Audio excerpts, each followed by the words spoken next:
Students, this is Parvesh maths वाला। Integration session जो चल रहा था वह कंप्लीट हो गया एग्जाम व्यू से। तो एग्जाम टिप्स 2023 में मैं फिर से एक नए जो चैप्टर है और यह जो बहुत इम्पोर्टेंट और वैल्यूएबल मार्क्स के दृष्टि से देखा जाए तो यह मार्क्स के दृष्टि से बहुत ही वैल्यूएबल है।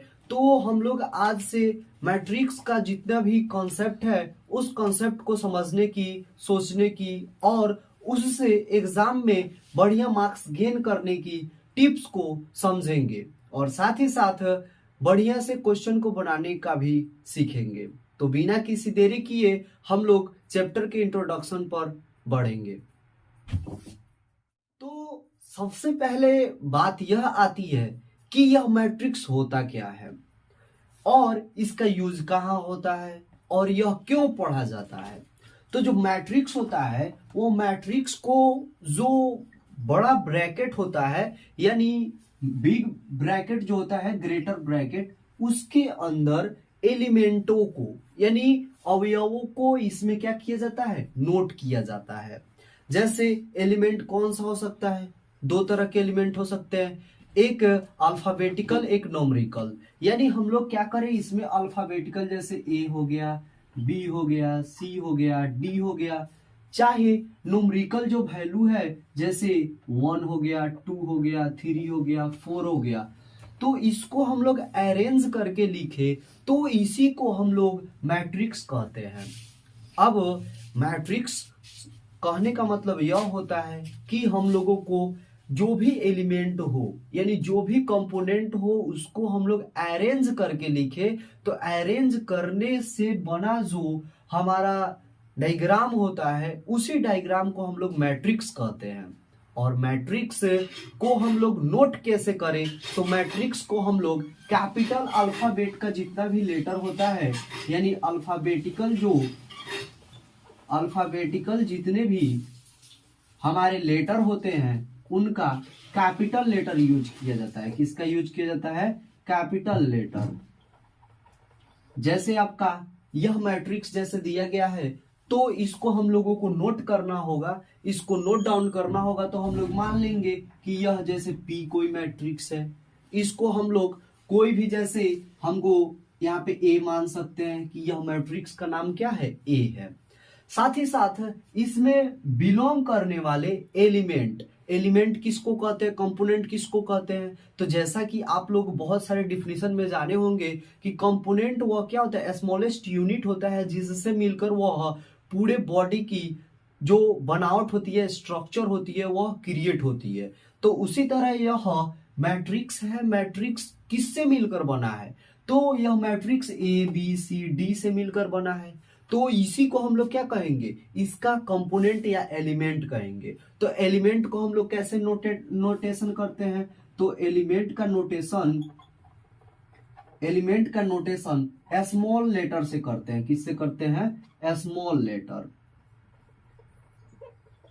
अल्फाबेट का जितना भी स्मॉल लेटर होता है जैसे A हो गया, B हो गया, C हो गया, D हो गया, इससे हम लोग क्या करते हैं, इसके एलिमेंट को नोटेशन करते हैं यानी नोट डाउन करते हैं यानी इंडिकेट करते हैं। अब बात आती है कि यहाँ पर जो मैट्रिक्स है वो मैट्रिक्स हमको दो तरह से अरेंज की हुई दिखाई दे रही है। एक जो एलिमेंट है वह एलिमेंट हमारा लेफ्ट टू राइट दिखा रहा है, एक क्या हो रहा है, लेफ्ट टू राइट दिखा रहा है, एक अप टू डाउन यानी ऊपर से नीचे की तरफ दिखाई दे रहा है। तो हमको ये समझना बिल्कुल जरूरी है कि जो हमको लेफ्ट टू राइट दिखा रहा है इसको हम लोग क्या कहेंगे, जो अप टू डाउन यानी ऊपर से नीचे की तरफ दिखा रहा है इसको। अब बात आती है कि यहाँ पर अगर कोई भी मैट्रिक्स है तो मैट्रिक्स दो तरह से अरेंज किए हुए दिखाई दे रहा है। एक तो यहाँ पे लेफ्ट टू राइट यानी कोई भी एलिमेंट को क्या किया गया है, लेफ्ट टू राइट अरेंज किया गया है। कोई एलिमेंट को क्या किया गया है, अप टू डाउन अरेंज किया गया है यानी ऊपर से नीचे की तरफ अरेंज किया गया है। तो यहाँ पर बात आती है कि ये जो अरेंज किए हुए यहाँ पे लाइन की तरह यह क्या हो रहा है, यह मतलब इंडिकेट कर रहा है, यानी एक सीधे लाइन में क्या किया गया, इसको अरेंज किया गया है। तो इससे बनने वाला जो एक हमारा लाइन होगा, यानी दो लाइन के बीच में जो एलिमेंट होंगे, यह दो लाइन एक ऐसे हो सकता है या तो एक ऐसे हो सकता है। तो इसके बीच जो आने वाले जो एलिमेंट होंगे, उस एलिमेंट को हम लोग उसके ग्रुप को क्या कहेंगे, तो उसके ग्रुप को दो तरह के नाम दिए जाते हैं, एक रो दिया जाता है और एक क्या दिया जाता है, कॉलम दिया जाता है। तो अब रो किसको कहेंगे, कॉलम किसको कहेंगे, तो एक बात आती है रो और एक आता है कॉलम।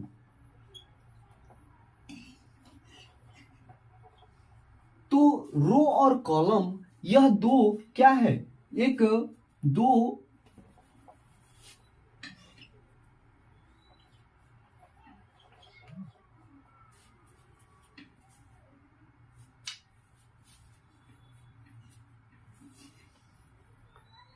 रो और कॉलम दो यहाँ पे वर्ड आते हैं, तो इसको हम लोग समझेंगे कैसे।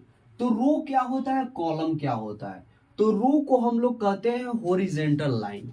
हॉरिजेंटल लाइन किसको कहेंगे, तो जो लाइन किसके अलोंग होता है, अर्थ के अलोंग होता है, यानी धरती के अलोंग होता है, तो उसको हम लोग क्या कहेंगे, हॉरिजेंटल लाइन कहेंगे। क्या कहेंगे, हॉरिजेंटल। तो जो रो होता है वह क्या होता है, हॉरिजेंटल जो लाइन होता है, उसी लाइन को हम लोग क्या कहते हैं, यहाँ पे हम लोग रो बोलते हैं। क्या बोलते हैं, रो बोलते हैं। और रो को इंडिकेट किससे करते हैं, तो इसको हम लोग डिनोट करते हैं, इसको हम लोग डिनोट करते हैं स्मॉल आई से। किससे करते हैं, स्मॉल आई से। और जो कॉलम होता है वो कॉलम को क्या कहते हैं, तो कॉलम जो वर्टिकल होता है, क्या होता है, वर्टिकल। जो वर्टिकल लाइन होता है उसको हम लोग क्या कहते हैं, कॉलम बोलते हैं। और इसको डिनोट कैसे करेंगे, यानी इसको सूचित कैसे करते हैं, तो इसको स्मॉल आई जे से सूचित करते हैं। किससे करते हैं, स्मॉल जे से। अब जैसे रो को तो समझ लिए कि अर्थ के अलोंग। अब जो कॉलम को समझना है तो कैसे समझेंगे, तो कॉलम को हम लोग आम बोलचाल के भाषा में, जैसे गांव में बोला जाता है कि यह जो धरती है, धरती के ऊपर अगर घर बन रहा है तो घर के जो नींव दिए जाते हैं, तो उसके देखा जाता है कि अर्थ से, यानी धरती के सरफेस से ऊपर की तरफ एक पोल टाइप का, यानी ऊपर खंबे की तरह दिया जाता है, जिसको लोग कॉलम बोलते हैं। क्या बोलते हैं, कॉलम बोलते हैं। और बोलते हैं कि उसको थोड़ा मजबूत कीजिएगा, यानी कॉलम को मजबूत कीजिएगा। यानी वो क्या होता है, धरती की सरफेस से ऊपर उठा होता है, वह ऊपर उठा रहे। और वह ऊपर से अगर हम नीचे भी देखें, चाहे नीचे से ऊपर देखें, तो उसको कॉलम ही बोलते हैं। यानी जो वर्टिकल लाइन होते हैं, यानी अप टू डाउन होते हैं, तो उसको क्या कहेंगे, हम लोग कॉलम कहेंगे। और जो लेफ्ट टू राइट हो तो उसको हम लोग क्या कहेंगे, उसको रो बोलेंगे। इसको और भी शॉर्टकट में लिख सकते हैं, इसको क्या बोलेंगे हम लोग, left to right. Left to right, यानी बाएं से दाएं की तरफ जाएंगे तो उसको रो बोलेंगे। और इसको बोलेंगे up to down. Up to down, यानी ऊपर से हम लोग नीचे आएंगे तो उसको क्या बोलेंगे, हम लोग इसको कॉलम बोलेंगे। यानी यहाँ पे अगर रो की बात की जाए तो रो एक यह हो जाएगा, लेफ्ट टू राइट जा रहा है, यह भी लेफ्ट टू राइट जा रहा है, तो रो यहाँ पे कितना हो जाएगा, 2 हो जाएगा। और कॉलम यानी ऊपर से नीचे कितना आ रहा है, 3 आ रहा है। कितना आ रहा है, 3 आ रहा है। तो यहाँ पे रो को हम लोग आई लिखे हैं, तो आई इक्वल टू कितना हो जाएगा, 1 1 2, यानी 2 यहाँ पे क्या हो रहा है, रो। और कॉलम यानी जे इक्वल टू कितना हो जाएगा, तो 1 2 3, कितना हो रहा है, 3 हो रहा है। यानी आई और जे मिल गया। तो मैट्रिक्स से निकलकर एक और प्रॉपर्टी आता है जिसको बोला जाता है ऑर्डर ऑफ मैट्रिक्स। यानी ऑर्डर ऑफ मैट्रिक्स किसको बोलेंगे, ऑर्डर ऑफ मैट्रिक्स। यानी ऑर्डर मतलब होता है कोटि। क्या होता है, कोटि। यानी कोटि कहने का मतलब यह होता है कि कोई भी मैट्रिक्स है वह कितने रो और कॉलम से मिलकर बना है। अगर हम लोग किसी भी एलिमेंट को डिनोट करें तो उसमें कितना रो है, चाहे कितना कॉलम है, तो उसी के जो सम्मिलित रूप होता है उसी को हम लोग क्या बोलते हैं, कोटि बोलते हैं, यानी ऑर्डर ऑफ मैट्रिक्स बोलते हैं। तो ऑर्डर ऑफ मैट्रिक्स जैसे बोला जाए तो इसको अरेंज कैसे करेंगे, यानी कोटि जो होता है वो बताता है कि पहले रो कितना है उसके बाद कॉलम कितना है। यानी जैसे यहाँ पे ऑर्डर ऑफ मैट्रिक्स इक्वल होता है रो मल्टीप्लाई क्या होता है, कॉलम होता है। यानी रो मल्टीप्लाई कॉलम को क्या बोलते हैं हम लोग, ऑर्डर ऑफ मैट्रिक्स बोलते हैं, यानी मैट्रिक्स का कोटि बोलते हैं। मैट्रिक्स को हिंदी में आव्यूह बोलते हैं। तो यहाँ पे रो को हम लोग क्या लिखेंगे, आई, और मल्टीप्लाई कॉलम को क्या लिखेंगे, जे लिखेंगे। क्या लिखेंगे, जे लिखेंगे। तो इस तरह करके जो मैट्रिक्स के जितने प्रॉपर्टी हैं उस प्रॉपर्टीज को हम लोग देखें। और एक और जो मैट्रिक्स है उस मैट्रिक्स को हम लोग यहाँ पे जो मॉडुलस जो होता है ना, मॉड को, उसको हम लोग एक बार और क्या करें, रिपीट कर दें। तो इस तरह से भी हम लोग मैट्रिक्स को डिनोट कर सकते हैं। साथ ही साथ यहाँ पे मिडिल ब्रैकेट जो होता है, मिडिल ब्रैकेट से भी हम लोग क्या कर सकते हैं, मैट्रिक्स को नोट कर सकते हैं। अब इसके बाद में हम लोग जो बहुत तरह के मैट्रिक्स होते हैं, बहुत तरह के अवयव होते हैं, उन सभी अवयवों के बारे में हम लोग क्या करेंगे, चर्चा करेंगे। तो मैं सब अवयवों का नाम लिख दे रहा हूं और उसको एक एक करके समझा दे रहा हूं, और साथ ही साथ जो अगला वीडियो आएगा उसमें हम लोग जितने भी न्यूमेरिकल प्रॉब्लम है उस न्यूमेरिकल प्रॉब्लम को आसानी से सॉल्व करने की कोशिश करेंगे। फिलहाल इसमें जो भी अगर इम्पोर्टेंट जो वर्ड लग रहे हैं तो आप इसका स्क्रीनशॉट ले सकते हैं। तो जैसा कि यहाँ पे स्क्रीन पर दिखाई दे रहा होगा टाइप्स ऑफ मैट्रिसेस, यानी मैट्रिक्स का जो प्लुरल होता है उसको क्या बोलते हैं, मैट्रिसेस बोलते हैं। तो यहाँ पे लगभग 12 यहाँ पे मैट्रिक्स के बारे में दिए गए हैं, जिस 12 मैट्रिक्स के बारे में हम लोग एक एक करके इसके बारे में डिस्कस करेंगे। तो यहाँ पे मैट्रिक्स के टाइप में जो सबसे पहला टाइप आता है वह टाइप है स्क्वायर मैट्रिक्स। अब स्क्वायर मैट्रिक्स यहाँ पे कुछ आपको नोट किए हुए दिखाई दे रहे होंगे जहाँ पे m और n लिखा गया है। तो हम लोग इस टर्म में हम लोग क्या मानेंगे, m और n को, यह m को हम लोग रो मान लेंगे और जो n है उसको क्या मानेंगे, कॉलम मानेंगे। क्या मानेंगे, कॉलम मानेंगे। तो यहाँ पर जो स्क्वायर मैट्रिक्स रहते हैं वो स्क्वायर मैट्रिक्स होते क्या है, तो सबसे पहले हम लोग मैट्रिक्स का बनावट देखेंगे। तो जैसे बनावट जैसे ए हो गया, और जैसे यहाँ पे 1 2 3 4 5 6, यानी यहाँ पर एलिमेंट को रो में और कॉलम में क्या किया गया है, अरेंज किया गया है। क्या किया गया है, अरेंज किया गया है। तो यहाँ पर देख रहे हैं तो इससे बना हुआ डायग्राम कैसे दिखाई दे रहा है, यानी अगर यहाँ पर देखा जाए तो यह रो जो में है, रो में 3 जो एलिमेंट दिखाई दे रहा है। कितने दिखाई दे रहे हैं, 3 एलिमेंट। लेकिन जो ऊपर से नीचे यानी अप टू डाउन देखा जाए यानी कॉलम में, तो कॉलम में हमारा 2 ही एलिमेंट दिखाई दे रहा है। यानी अगर इसका कोटि यानी ऑर्डर देखा जाए तो इस मैट्रिक्स का ऑर्डर कितना हो जाएगा, तो रो मल्टीप्लाई कॉलम होता है। तो रो इसमें कितना है, 1 2, यानी 2 रो है, और कॉलम कितना है, तो 1 कॉलम यहाँ पे, 1 यहाँ पे, 2 और यहाँ पे 1, यानी 3 कॉलम है। यानी मल्टीप्लाई में हम लोग क्या लिखेंगे, 3 लिख देंगे। इसका कहने का मतलब यह क्या हुआ, 2/3। तो जैसे इसका कहने का मतलब यह भी हो सकता है कि आप एक रेक्टेंगल ड्रॉ करें, तो इस रेक्टेंगल का जो ब्रीथ है यानी चौड़ाई है वह 2 सेंटीमीटर यानी 2 यूनिट, और जो इसका लेंथ होना चाहिए वह 3 यूनिट होना चाहिए। तो यह तो रेक्टेंगल बन गया। तो स्क्वायर कब होगा, जब स्क्वायर तब होगा जब इसका जो ब्रीथ होगा इसके लेंथ के इक्वल हो जाए। तो इसी चीज को हम लोग लेंथ में स्क्वायर में कन्वर्ट करना चाहें तो इसको हम लोग लेंथ क्या ले सकते हैं, इसका लेंथ 2 ले सकते हैं। तो जैसा हम लोग लेंथ 2 लिए, फिर यहाँ पे लेंथ 2 लिए, इसका कहने का मतलब क्या हुआ, रो और कॉलम का जो नंबर ऑफ रो और नंबर ऑफ कॉलम है अगर इक्वल हो जाए तो उस मैट्रिक्स को हम लोग क्या कहेंगे, स्क्वायर मैट्रिक्स कहेंगे। क्या कहेंगे, स्क्वायर मैट्रिक्स। तो स्क्वायर मैट्रिक्स अगर लिखना हो तो ए इक्वल टू क्या लिख सकते हैं, ए इक्वल टू जैसे रो, तो रो हम लोग 3 माने तो यहाँ पे 1 2 5 कोई भी एलिमेंट ले सकते हैं। यहाँ पे नहीं कि 1 2 के बाद में 3 ही आएगा, कोई भी एलिमेंट अपने से ले सकते हैं। और यहाँ पे जैसे और भी बढ़ते जाएगा तो यहाँ पे जैसे यहाँ पे 3 कॉलम दिखाई दे रहा है तो उसी तरह 3 रो भी होना चाहिए। तो एक रो हो गया, दूसरा रो में हम लोग और भी ले सकते हैं। जैसा कि यहाँ पर दिखाई दे रहा है कि जो कॉलम है यानी कॉलम यहाँ पे 1 2 3 है, यानी 3 यहाँ पे कॉलम हो गए तो रो भी यहाँ पे दिखाई दे रहा है 1 2 3, यानी 3 रो और 3 कॉलम हो गए तो इसको 3 मल्टीप्लाई 3 भी लिख सकते हैं। इसका कहने का मतलब यह हुआ कि यहाँ पर जो मैट्रिक्स होगा वह कितने कोटि का होगा, 3 कोटि का होगा। तो इसको हम लोग स्क्वायर मैट्रिक्स को ऐसे भी नोट कर सकते हैं कि हमको A3/3 या A3 हम लोग नोट कर सकते हैं। यानी जो मैट्रिक्स A है वह कितने कोटि का है, 3 कोटि का है।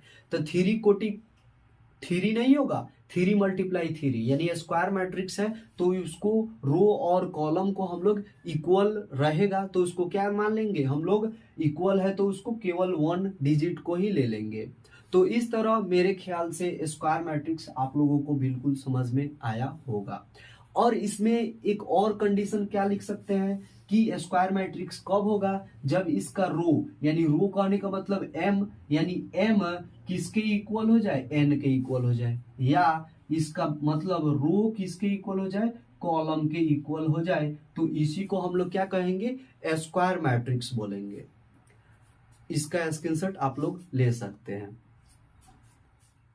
जैसा कि हम लोगों ने यहाँ पे स्क्वायर मैट्रिक्स को देखा यानी वर्ग अवयवों को देखा, तो यहाँ पे अब हम लोग क्या देखेंगे, रेक्टेंगुलर मैट्रिक्स को देखेंगे यानी आयताकार अवयवों को देखेंगे। तो रेक्टेंगुलर जैसे स्क्वायर मैट्रिक्स में ही हम लोग समझे तो रेक्टेंगुलर किसको कहेंगे, तो जिसका जो कॉलम है और रो एक दूसरे के इक्वल ना हो, यानी रो और कॉलम इक्वल ना हो, यानी row not equal to column.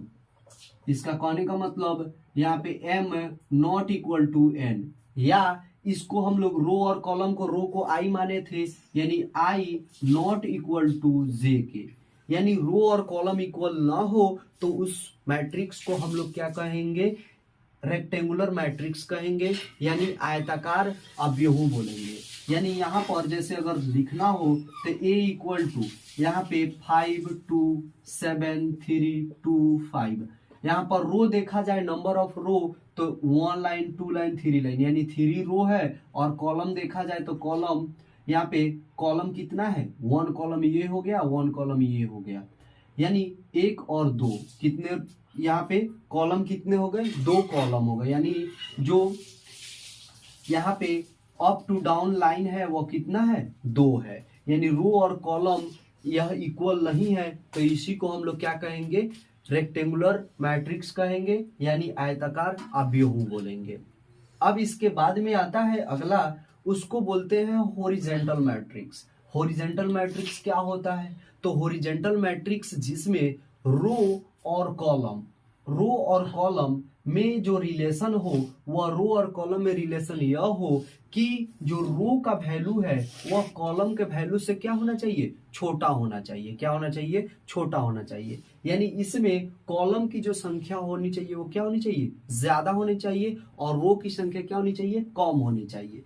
जैसे हम लोग मैट्रिक्स एक क्रिएट करें तो यहाँ पे रो की संख्या कम लेनी है, जैसे यहाँ पे 5 7 3 2, और यहाँ पे यह नहीं ले सकते हैं, क्यों, क्योंकि रो की संख्या क्या चाहिए, कम चाहिए, और कॉलम की संख्या क्या चाहिए, ज्यादा चाहिए। तो यहाँ पे 5 7 8 7 9 8 2 5, और यहाँ पर जो देख रहे हैं तो रो कितना है, 2 है, रो कितना है, 2 है मल्टीप्लाई, कॉलम कितना है, तो 1 2 3 4 कितना है, 4 कॉलम है, तो यहाँ पे क्या हो जाएगा 4। तो यहाँ पे देख रहे हैं कि जो रो है, रो का मतलब आई किससे छोटा है, कॉलम यानी जे से छोटा है। तो इस मैट्रिक्स को हम लोग क्या कहेंगे, इस मैट्रिक्स को हम लोग यहाँ पर हॉरिजेंटल मैट्रिक्स बोलेंगे।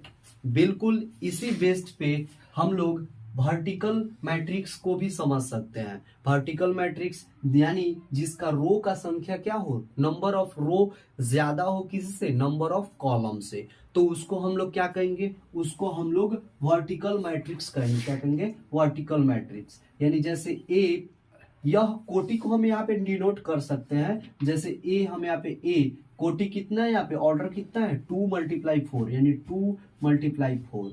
अब ये गलती मत कीजिएगा कि यह 2 × 4 यानी 8 लिख दे, 8 नहीं हो सकता है। क्यों, क्योंकि यह नोट कर रहा है किसको, यहाँ पे 2 रो को, और 4 जो है वो किसको नोट कर रहा है, कॉलम को नोट कर रहा है। अब आता है जैसे हम लोगों को वर्टिकल मैट्रिक्स, यानी जिसमें रो की संख्या क्या हो, ज्यादा हो, तो इसको हम लोग कैसे एग्जांपल दे सकते हैं, तो 5 7 3 2 1 5 7 6। तो यहां पर देख रहे हैं कि रो है, वो रो कितना है, 1 2 3 4 यानी 4 रो है, और कॉलम कितना है, यानी खड़ा लाइन कितना है, अप टू डाउन, यानी 1 यहाँ पे है और एक यहाँ पे है, यानी 2। यानी यहाँ पे जो आई का जो वैल्यू है वो ज्यादा है किससे, जे से, यानी आई का जो वैल्यू है वो किससे ज्यादा है, जे से। इसका कहने का मतलब यह क्या होगा, यह जो मैट्रिक्स होगा वह वर्टिकल मैट्रिक्स होगा।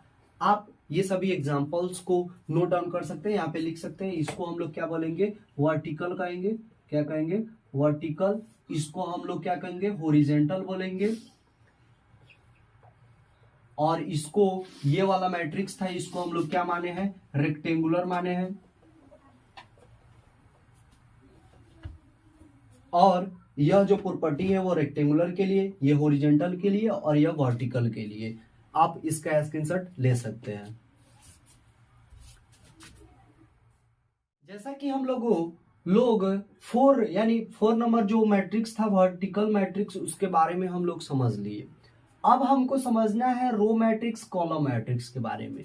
तो रो मैट्रिक्स किसको कहेंगे, यानी रो मैट्रिक्स कहने का मतलब यह हुआ जिसमें केवल 1 रो हो, यानी नंबर ऑफ रो कितना हो, 1 हो। कॉलम से मतलब नहीं है, यानी जो अप टू डाउन है उससे मतलब नहीं है। तो जो नंबर ऑफ रो होना चाहिए वो कितना होना चाहिए, 1 होना चाहिए। यानी हम लोग रो मैट्रिक्स को कैसे नोट करेंगे, तो मान लेंगे यहाँ पे कोई भी मैट्रिक्स जैसे P है, इसको हम लोग रो मैट्रिक्स डिनोट करना है, तो यहाँ पे 5 7 6 8 7 2, यानी यहाँ पे कॉलम की जो संख्या है वो क्या है, बहुत ज्यादा है, यानी 1 2 3 4 5 6, यानी नंबर ऑफ कॉलम कितना है, 6 है। यानी बट नंबर ऑफ रो कितना है, ओनली 1 है। यानी रो की जो संख्या होनी चाहिए, नंबर ऑफ रो, वह 1 होनी चाहिए। तो उस मैट्रिक्स को हम लोग क्या बोलेंगे, रो मैट्रिक्स बोलेंगे। अब रो मैट्रिक्स को भी हम लोग शॉर्टकट में डिनोट कर सकते हैं, यानी रो मैट्रिक्स जैसे यहाँ पे इसको P है, तो P को यहाँ पे 1 × 6 लेंगे, लेकिन जनरल फॉर्मूला क्या लिख सकते हैं रो मैट्रिक्स के लिए, तो P यहाँ पे 1 × यहाँ पे n, यानी n कहने का मतलब क्या हुआ, कॉलम। यहाँ पे लिख देंगे where for all n = column, यानी जहां पे n क्या है, कॉलम है। या हम लोग इसको ऐसे भी लिख सकते हैं P 1 × यहाँ पे j, जहां पे फॉर ऑल j = क्या है, कॉलम है। यानी जहां पे कॉलम की संख्या पे लिमिटेशन ना हो, लिमिट ना हो, यानी कॉलम की संख्या बढ़ती जाए कोई दिक्कत नहीं है, लेकिन रो की संख्या ओनली 1 होनी चाहिए, तो उसको हम लोग क्या कहेंगे, रो मैट्रिक्स बोलेंगे। जिस रो मैट्रिक्स को हम लोग क्या किए, यहाँ पे एग्जाम्पल से लिख कर दिखा दिए। और जो रो मैट्रिक्स होगा, आपको एक जो लाइन होता है उस लाइन में सजे हुए एलिमेंट को दिखने को मिलेगा। जैसे यहाँ पे एलिमेंट है वो क्या है, एक लाइन में सजे हुए दिखने को मिलेंगे।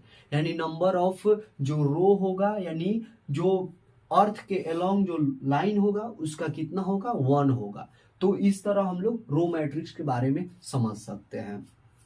बिल्कुल इसी बेस्ड पे आता है जो हमारा वह आता है कॉलम मैट्रिक्स। यानी कॉलम मैट्रिक्स के बारे में हम क्या समझेंगे, तो अगला जो है वह कॉलम मैट्रिक्स है। तो कॉलम मैट्रिक्स यह बताता है कि यहाँ पर जो कॉलम कॉलम कहने का मतलब क्या हुआ, इसमें कॉलम का वैल्यू होगा, तो कॉलम यहाँ पे क्या होना चाहिए, 1 होना चाहिए।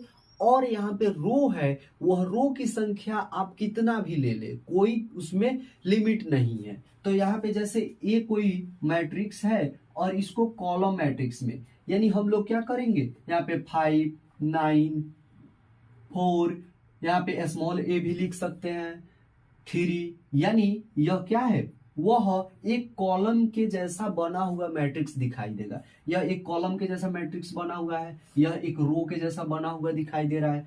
तो इसको हम लोग क्या कहेंगे, तो यहाँ पर जो नंबर ऑफ कॉलम है वो कितना है, 1 है, यानी नंबर ऑफ कॉलम 1 है। और लेकिन रो की संख्या 1, 2, 3, 4, 5, यानी लेफ्ट टू राइट हम लोग कितना जा रहे हैं, 5 बार जा रहे हैं।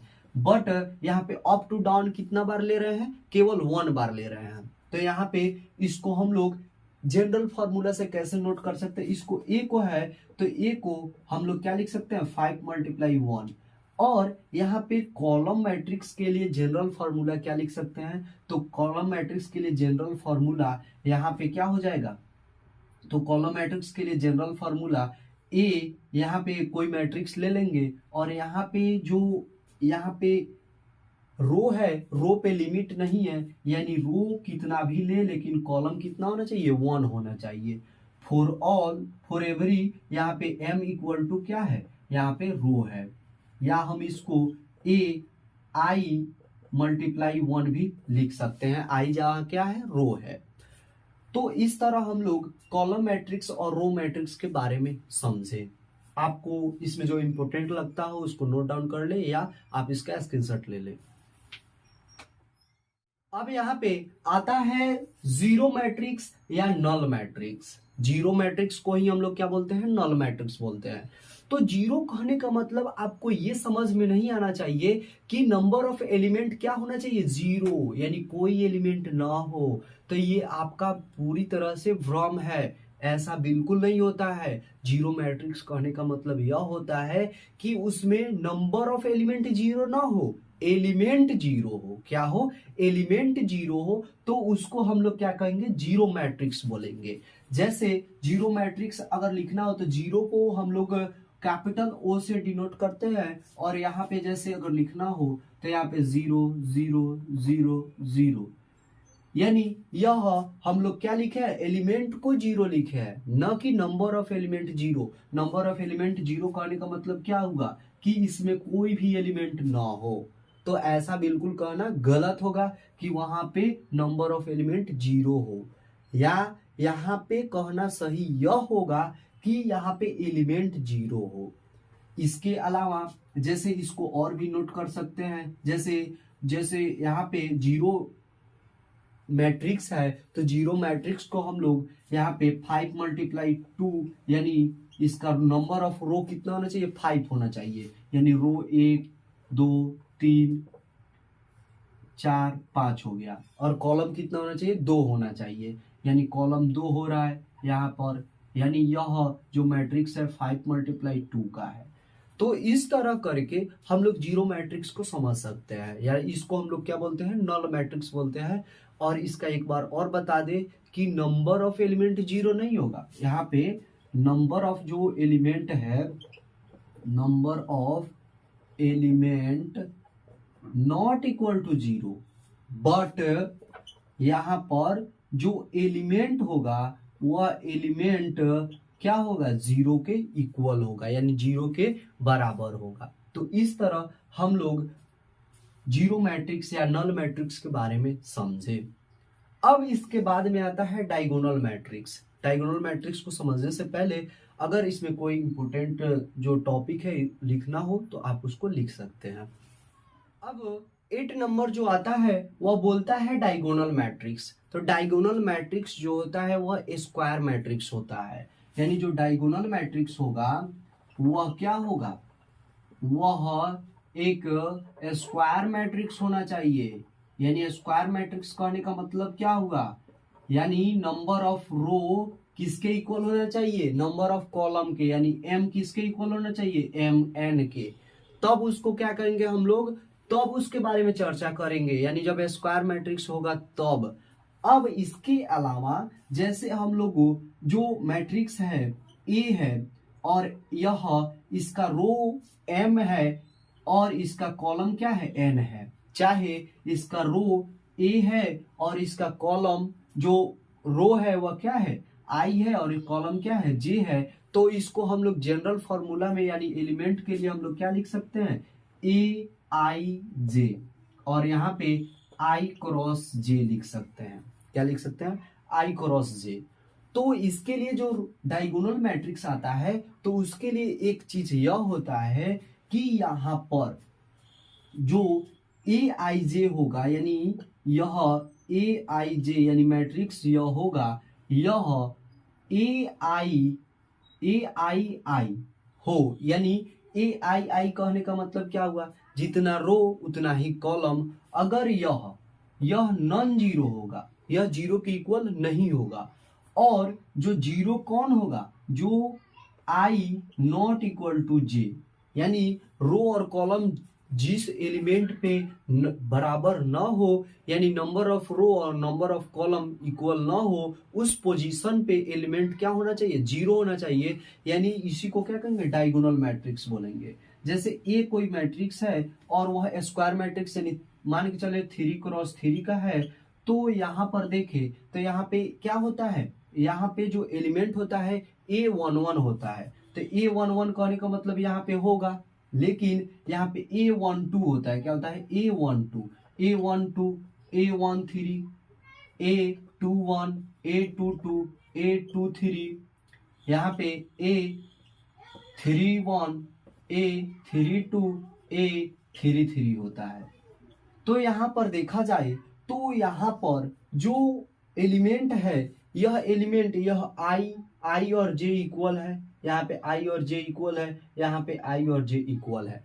तो यह जो मैट्रिक्स है यह मैट्रिक्स इसका क्या होगा, इसका यह डायगोनल होगा यानी विकर्ण होगा, और ये जितने भी एलिमेंट दिखाई दे रहे हैं यहाँ पे रो और कॉलम इक्वल नहीं है, तो इसका जो वैल्यू होगा वह क्या हो जाएगा जीरो के इक्वल हो जाएगा। क्या हो जाएगा जीरो के इक्वल हो जाएगा। ये जितने भी एलिमेंट है वह एलिमेंट क्या होंगे जीरो के इक्वल होंगे, यह भी जीरो के इक्वल, यह भी जीरो के इक्वल, और यह भी जो होगा वह क्या होगा जीरो के इक्वल होगा।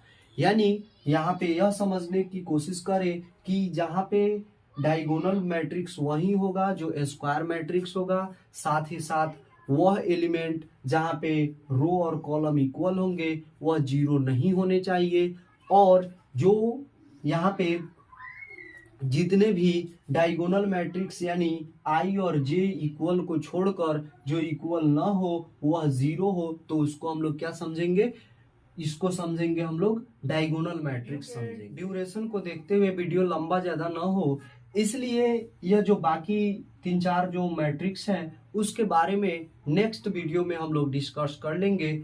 और साथ ही साथ आप लोग इस चैनल यानी परवेज सर मैथ्स वाले पे बने रहें, और यहाँ पर जो जितने भी कॉन्सेप्ट है उसको क्लियर करके अपना जितना भी क्वेश्चन है उसको सॉल्व करने की कोशिश करें। और साथ ही साथ बहुत ही जल्द हम ऑब्जेक्टिव सेशन को भी लाने की कोशिश करेंगे, और जिसके थ्रू आपको और भी बढ़िया नंबर मिल सकेगा और भी बढ़िया आप एग्जाम में अचीव कर सके। वीडियो देखने के लिए आपका धन्यवाद।